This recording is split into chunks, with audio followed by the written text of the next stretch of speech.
Pandemic federal assistance, which paid for school meals across the country, ended last summer. Some schools and families with higher levels of poverty still receive assistance. But families who don't qualify for that assistance might still struggle to pay bills and pay for food.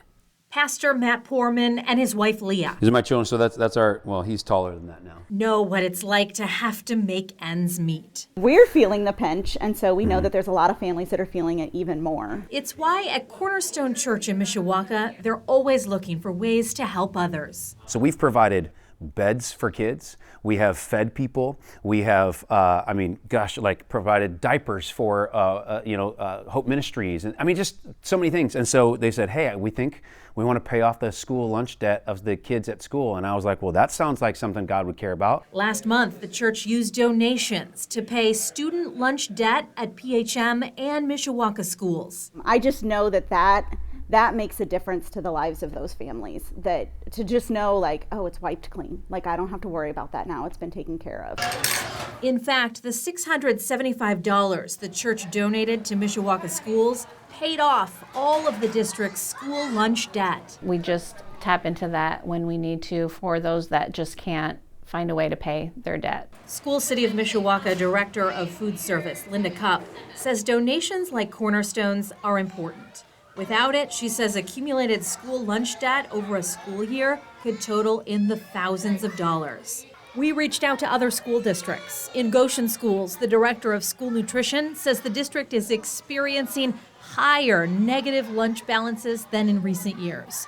At Concord, just last week, total student lunch debt totaled negative $7,271. As their children accumulate school debt, the managers at each school are continually calling parents. They're sending them emails, letting them know where their kids are. Congress ended the pandemic-era Free Lunch for All program last summer. This school year, just like prior to the pandemic, families fill out forms to see if they qualify for free or reduced meals. Still, many people might make too much to qualify for assistance, but still struggle to pay bills and buy food. The School Nutrition Association released results of its annual Nutrition Trends Survey earlier this year. It found that the loss of the pandemic free lunch program had caused an increase in unpaid meal charges, concerns from families, and a stigma for low-income students. It also found that school lunch programs in the Midwest and those with lower free and reduced rates reported school meal debt at the highest rates. Are kids going hungry? Not if they come here. I don't believe they are. I don't know what their situation at home is, but we do everything we can to get them fed while they're here. In Mishawaka and at most school districts in our area, students still eat, even if they've accumulated lunch debt. Students will continue to receive regular meals until their negative balance becomes too significant.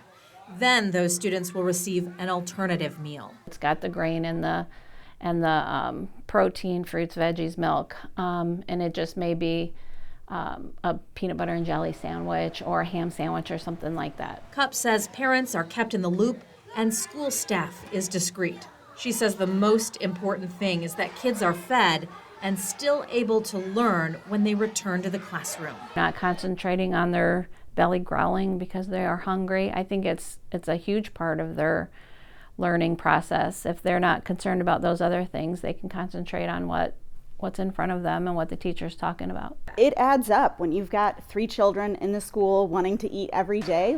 That's a hefty monthly bill. The Poormans and their church community are happy to help families and children in need, and they plan to do it again next year.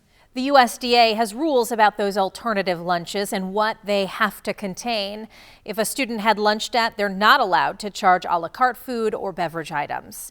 Anyone can donate to an Angel Fund. Contact your local school district to find out how to make sure your donation goes to student lunch debt. In the studio, Kristen Bean, WSBT 22 News.